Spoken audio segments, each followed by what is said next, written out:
பிரம்மாண்டமான living legend அப்படின்னு சொல்லலாம். எஸ்பிபி சார் நம்ம கூட இருக்காரு. Welcome sir, welcome. How to you feel sir? I am very happy. ஏன்னா இப்போ இருக்கிற சூழ்நிலையில் வந்து நம்ம சினிமாவுக்கு சம்மந்தப்பட்ட பல மொழிக்காரங்களை மீட் பண்ணுறது ரொம்ப கஷ்டமான விஷயம். நான் வளரும்போது எல்லாமே மெட்ராஸில் நடந்துட்டு இருந்தது. அதனால் ஒவ்வொரு நாளும் எல்லா மொழிக்கு சம்மந்தப்பட்டவங்களை ரெக்கார்டிங் ஆகுது, ஷூட்டிங்கிலாவது மீட் பண்ணக்கூடிய ஒரு சூழ்நிலை இருந்தது. இப்போ அது ரொம்ப கடுமை, ரொம்ப கஷ்டம். அதனால் இந்த மாதிரி ஒரு நிகழ்ச்சி நடக்கும்போது எல்லாரையும் பார்க்கலாம், மீட் பண்ணலாம், சேர்ந்து ட்ராவல் பண்ணலாம். ஒரு அழகான விடுமுறையாக இருக்குது எனக்கு. அது மட்டும் இல்ல சார், பத்மஸ்ரீ, பத்மபூஷன் இந்த மாதிரி எல்லா விருதுக்கும் சொந்தக்காரர் நீங்க அப்படின்னு கூட சொல்லலாம். அண்ட் 11 மொழிகள்ல 40,000 பாடல்களுக்கு மேல நீங்க பாடியிருக்கீங்க. ஸோ சைமாக்கு நீங்க வந்தது சைமாக்கு ஒரு பெருமை அப்படின்னு தான் நாங்க சொல்லணும் சார். ஸோ எப்படி ஃபீல் பண்றீங்க நீங்க? உங்க ஃப்ரெண்ட்ஸ் எல்லாம் வந்து ரீயூனியனா நீங்க வந்து இப்ப மீட் பண்ண போறீங்க. அது ரொம்ப சந்தோஷமா இருக்கு. இப்போ நீங்க புகழும்போது ரொம்ப கூச்சமாவும் இருக்கு.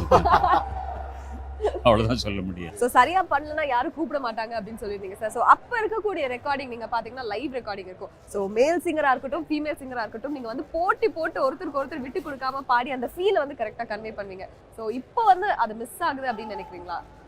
டெஃபினட்டாக மிஸ் ஆகும். ஆனால் காலத்துக்கு ஏற்ற மாதிரி எல்லாருமே மாற்றத்தில் நம்ம ஓட வேண்டியதுதான், வேறு வழியே கிடையாது. அந்த எக்ஸ்சேஞ்சுன்றது கிடையாது. இப்போ என்னை பற்றி விட்டுருங்க, இப்போ புதுசாக வர்ற சிங்கர்ஸில் நிறைய டேலண்டட் பீப்புள் இருக்காங்க. அவங்களுக்கு எங்களுக்கு கிடைச்ச மாதிரி சீனியர்ஸோடு சேர்ந்து அவங்க கொடுக்குற அறிகுறிகள் எல்லாம் வாங்கி ஒரு மைக் முன்னால் எப்படி நிற்கணும், வாட் இஸ் இயர்ஃபோன்ன்றது கூட தெரியாத சூழ்நிலையில் நான் வந்தவன். அவங்க வந்து என் சொண்டு விரலை பிடிச்சி என்னை பயணம் செய்ய எனக்கு ஒரு பெரிய வாய்ப்பு கொடுத்தாங்க. ஸோ அது இப்போ கடுமையாக இருக்குது, கம்மியாக இருக்குது. 2 பேர் சேர்ந்து பாடும்போது, because when I started all over my seniors, Janaki அம்மா, சுசீலம்மா, அவங்க சேர்ந்து பாடும்போது அவங்களுடைய அனுபவத்தை அவங்க பாடுறதெல்லாம் பார்த்து நம்ம கற்றுக்கலாம். அண்ட் எவ்ரிபடி வாஸ் ப்ரெசென்ட் தேர். ஒரு மியூசிஷியன் கூட நல்ல அறிகுறி சொல்லலாம், ஒரு அட்வைஸ் பண்ணலாம்.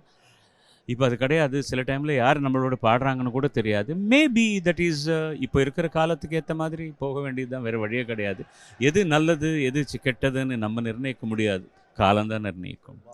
நான் சிரிக்கும் போதே தெரியுது பக்கத்துல இருக்கக்கூடிய இந்த பர்சன் வந்து ரொம்பவே இம்பார்ட்டன்டான ஒரு பர்சன். சொல்லி எப்படி இருக்கீங்க சார்? நல்லா இருக்கு, நல்லா இருக்கு. எல்லாருக்கும் ஒரு பாசிட்டிவ் வைப்ரேஷன். எக்ஸாக்ட்லி.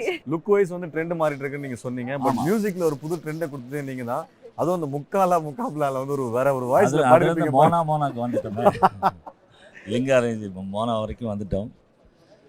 இதெல்லாம் கத்துனா இப்போ ஏற்கனவே கத்துட்டு இருக்காங்க மக்கள். இன்னொரு வாய்ஸ் ஒன்று பண்ணுவீங்களா சார்? அந்த முக்காப்லா அது நம்ம அபுதாபி ஏற்ற மாதிரி ஒரு ஃபீல் இருக்கும் அந்த வாய்ஸ்.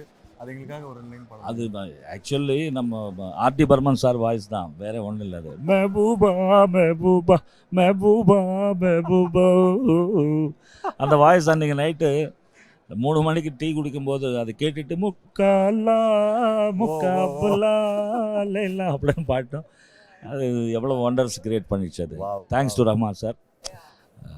ஒரு அற்புதமான விழாவில் உங்களெல்லாம் சந்தித்து சன் டிவி மூலமாக நம்ம மக்களை சந்திச்சது ரொம்ப சந்தோஷம். தேங்க்யூ. உங்களை மீட் பண்ணதுல எங்களுக்கு ரொம்ப சந்தோஷமா இருக்கு சார். உங்ககிட்ட ஒரு சின்ன क्वेश्चन இருக்கு சார். அது எப்படி நீங்க யாரும் பார்த்தாலும் அவங்க மனசை வந்து கொள்ளையடிச்சிடுறீங்க, அப்படியே ஒரு பாசிட்டிவ் வைபை வந்து நீங்க எல்லாருக்குமே ஸ்ப்ரெட் பண்ணி விடுறீங்க? அது எப்படி பாசிபிளா இருக்கு? இல்லை, முடிஞ்ச அளவுக்கு சீரியஸாக இருக்கக்கூடாதுன்னு சின்ன வயசுலேருந்து ஒரு மோட்டிவ் பண்ணிக்கிட்டேன் எனக்கு நானே. ஸோ இதில் இருக்கிற சந்தோஷம் அதில் இல்லை. அண்ட் அது மட்டும் இல்லை சார், நம்ம சூப்பர் ஸ்டார் ரஜினிகாந்துக்கு தெலுங்கு படத்தோட டப்பிங் எல்லாமே நீங்க தான் வாய்ஸ் ஓவர்ஸ் கொடுத்துட்டு இருக்கீங்க. பெரிய பாக்கியம் அது. ஸோ சூப்பர் ஸ்டாரை பார்க்க முடியல, பட் அவரோட வாய்ஸ் ஆச்சும் நாங்கள் கேட்டுக்கிறோம். ஸோ நீங்க ஒரு பஞ்ச் டயலாக். கண்ணா பண்ணுங்க கும்பலா வரும், సింగం సింగల వరం. అది తెలుగులో నాన్న పందులు గుంపులకు వస్తాయి, సింహం సింగిల్గా వస్తుంది.